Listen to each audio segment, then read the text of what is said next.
Hi guys, welcome back to Newcastle Fans TV. We're here for the preview for the Manchester City game on Tuesday night. I think it's a game that nobody really wants. Just before we get into the preview, this video is sponsored by OneFootball. OneFootball is the app for all the latest transfer gossip and all the stats in the Premier League. Manchester City then, probably the worst team we want to have at St James's Park this Tuesday. They look unbeatable. I think since the turn of the year, since they got a couple of defeats in a row against Leicester and the Crystal Palace, which was a massive shock as well, they just seem to go up another gear. They beat Liverpool, and I thought they beat Liverpool comfortably at the start of January. And now they come to Newcastle in great form. They've just come off an FA Cup win against Burnley, which they won 5-0, so they'll be full of confidence. And they play first before Liverpool play against Leicester on Wednesday. And they'll want to make sure that the gap is just a point, put all the pressure on Liverpool and see if they can slip up at home to Leicester. So it's going to be a very difficult game. In terms of Newcastle, I think this is a massive week for Newcastle United Football Club. Not because of the teams that we've got to play this week, but just generally with everything that's going on at the football club. Benitez's contracts, transfers coming in and out, we generally don't know what's going on. And I feel that on Tuesday, we know we're probably not going to win, we're probably not even going to get a point, but we need to just put in a performance that, we haven't been embarrassed, and that's a real shame. I think that's a real shame for Newcastle because we've been used to giving the big boys a bit of a go, but I'm generally not looking forward to this game at all. I think Manchester City got far too much quality, and even if we put our best 11 out there, I think anything less than 3 goals, a 3-goal defeat is an absolute bonus this on Tuesday night.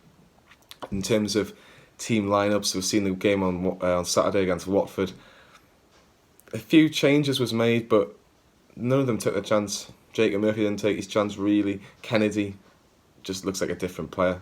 Looks an absolute different player from what we had last year. He was one of the best players we had at the end of last season. Just seems a completely different player that we were kind of led to. You look at the likes of Hoslo, just cannot see to put any pressure on Rondon at all.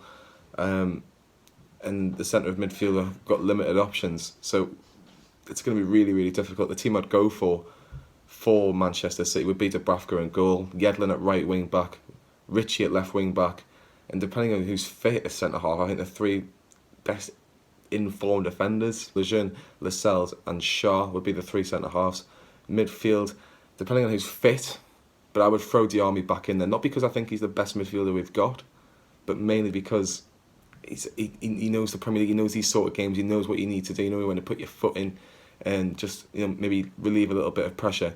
So I'd put Diarmi in and I'd put him alongside Hayden. I'd give Longstaff a breather. I'd give Longstaff a breather just for them to put him in for the Tottenham game, just so you can kind of, he's played a few games and just, maybe watch a game and see what he can learn from. I don't think he's had a bad start at all.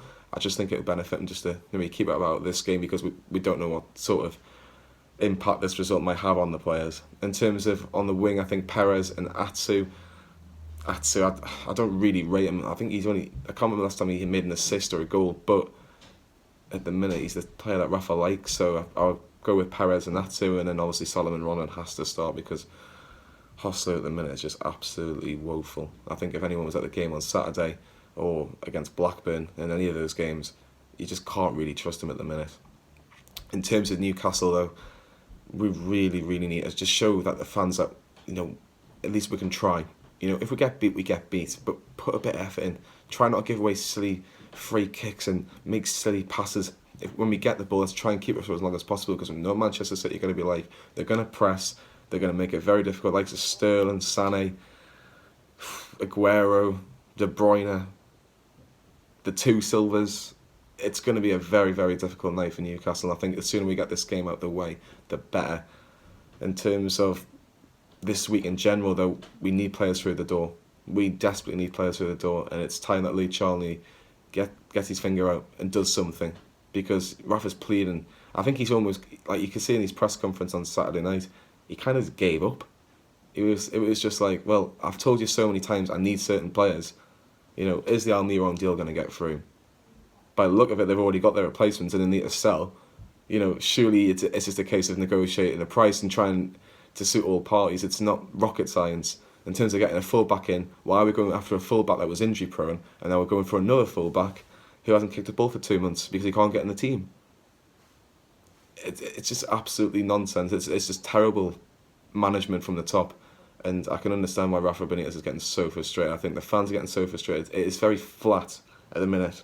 I think if it wasn't for the fact that we beat Cardiff last week and we're out the bottom three, it could have got hostile last week. I think it really could have got hostile last week if it was the wrong result against Cardiff. But in terms of the relegation battle, Cardiff, it's been one of a terrible, terrible week for Cardiff off the pitch with Emiliano and Salah.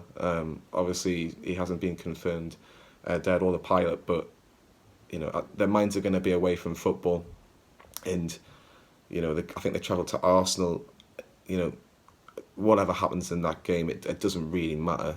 Football is second when things come to like this, but in terms of the rest of the season, we need to try and stay above Cardiff, because I think Huddersfield and Fulham are going to go down.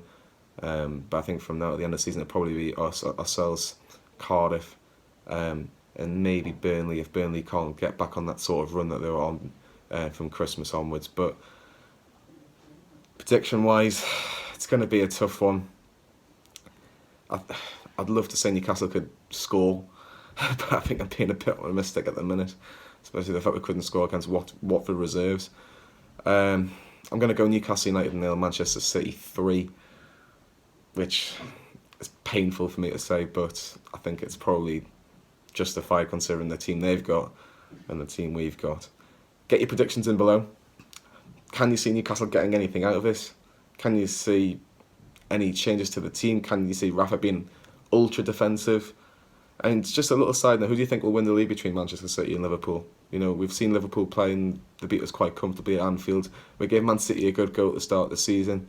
I personally think Manchester City is still going to win this league. I think 4 points is nothing at this stage. I think if Liverpool start to crumble a little bit, maybe a draw here or there, I think Man City are capitalised because they're that good. I generally think Man City will win at least 2 trophies this season.